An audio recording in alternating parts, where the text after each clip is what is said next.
Welcome to Storyteller TV. Classic children's stories from around the world.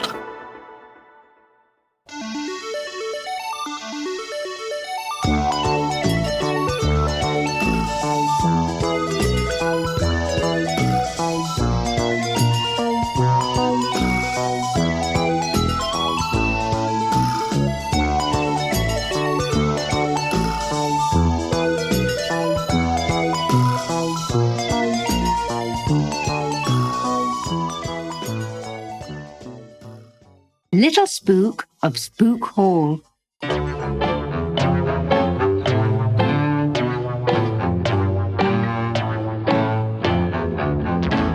Long ago, a happy family of ghosts lived in a haunted house in the middle of a dark wood. The name of their house was Spook Hall. Nearby were a few cottages and a church. It was the quietest and loneliest village in the land. There were 4 ghosts in the family: Mummy and Daddy Spook, Little Spook, and old Granny Groan. Granny Groan spent her time knitting cobweb socks for the family, while Mummy cooked goblin pies. But Daddy slept all day until the owls woke him at midnight, when it was time for him to go to work. Then he glided through the walls and, boarding his phantom coach, which was pulled by a team of 4 horses, he hurried off to the crossroads. There he stood, shrieking and rattling his chains all night.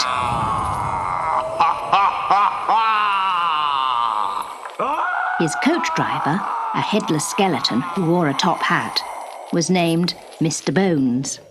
Little Spook said to his mother one day, "Mummy, when can I go haunting like Daddy?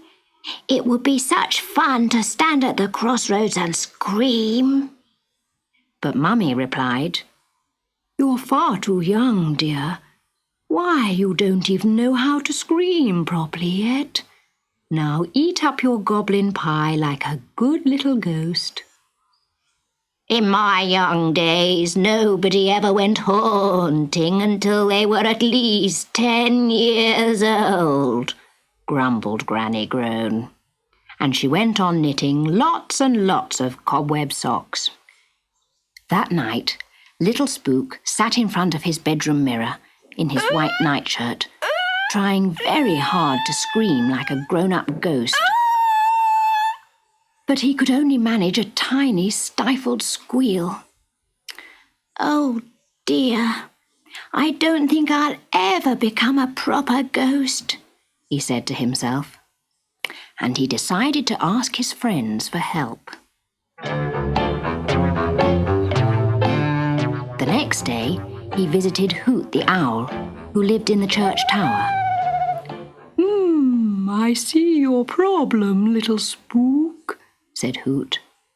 "Perhaps if I hoot, it might help you to scream. I'll be over at Spook Hall tonight, so we can try then."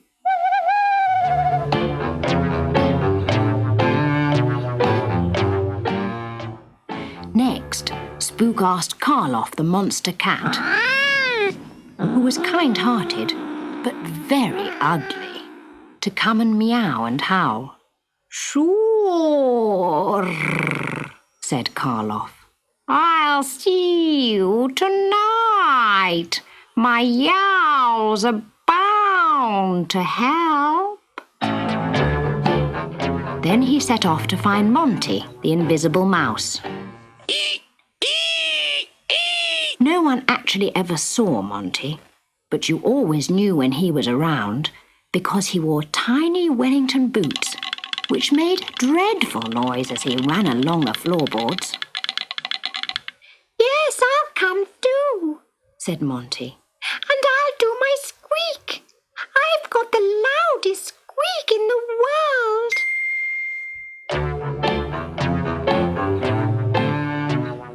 That night, they all met at the big tree in the grounds of Spook Hall. Hoot tooed, Karloff yowled, and Monty squeaked and thumped. But poor Poor little Spook could only make a funny little gurgling sound as he tried in vain to scream.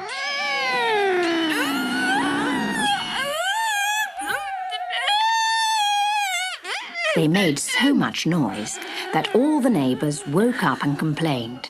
The next morning, the landlord arrived at Spook Hall and ordered everyone out of the house. "This is a quiet neighbourhood," he said. "We can't have all this noise. You'll all have to go."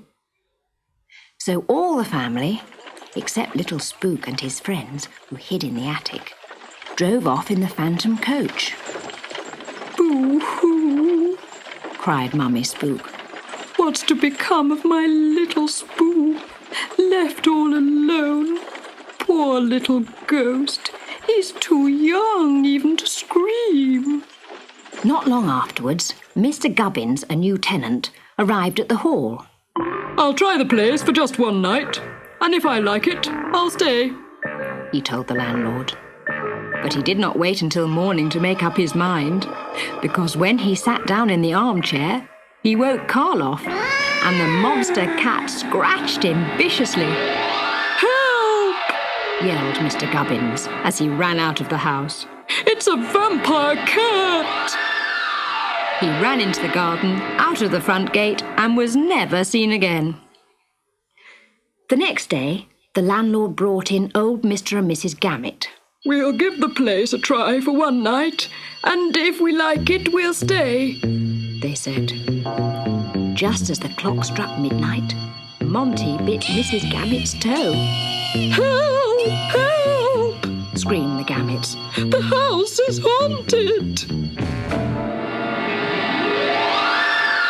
They rushed out of doors in their nightshirts and were never seen again. The next person to arrive at Spook Hall was a very fat man named Mr. Blob. "I'll try sleeping here just this once," said Mr. Blob. "And if I like it, I'll stay." That night, Mr. Blob went to bed and was soon snoring very loudly. The sound of his snoring got louder and louder until the whole house was shaking. Poor little Spook and his friends became so annoyed that they decided to wake him up. First they pinched him and tickled his toes. Then Karloff the cat hid under the bed and yowled, while Monty the mouse jumped up and down on the eiderdown in his big heavy boots. But still Mr. Blob just went on snoring. Even when Hoot the owl dropped a clock on his head, Mr. Blob just carried on snoring. Just then, two of little Spook's special friends arrived, Boris and Bertie, the Bat brothers, who lived in the church belfry. They pulled Mr. Blob's whiskers and tangled his hair, but even they could not wake him. Finally, little Spook decided to look into the first aid cabinet for some sticking plaster to cover up Mr. Blob's mouth. But instead, he discovered a large box of pills, marked screaming pills. And in smaller letters underneath was printed, "For ghosts with sore throats, take only one at a time." Little Spook swallowed a pill, and then suddenly he gave out a squeak. Then taking a second pill, he discovered he could squeal. And when he swallowed a third pill and opened his mouth, he screamed at the top of his voice right into Mr. Blob's ear. It was the loudest scream anyone at Spook Hall had ever heard. It was so loud that it brought down the ceiling and broke all the windows. It blew Mr. Blob and his bed right out of the window and sent him flying through the air. The scream chased the bed over the church tower, above the tallest trees, and higher into the sky. Up it soared until it finally landed on the moon. But Mr. Blob still just snored and snored. Then the scream turned round and made for home, blowing the village policeman off his bicycle and knocking down all the chimneys. It rushed through the windows of Spook Hall like a whirlwind, hurried up the stairs, through all the bedrooms, out of a window, across the battlements, then fell deep down into the dungeons and was never heard again. Hooray! Said Hoot the Owl and all the others. Nobody will ever want to sleep in Spook Hall after this. And nobody ever did. So the Spook family moved back into Spook Hall, arriving by the phantom coach. That night, as the clock struck 1, they held a housewarming party to celebrate their return. There was a huge goblin pie to eat and lots of moonbeam wine to drink. And they all began to dance. The Bat Brothers flitted through the air. Monty the Invisible Mouse jumped up and down on the floor in his Wellington boots. Karloff the Cat yowled and yowled. Hoot the Owl hooted. Mr. Bones played a tune on his ribs. Granny Groan clicked her knitting needles and groaned happily.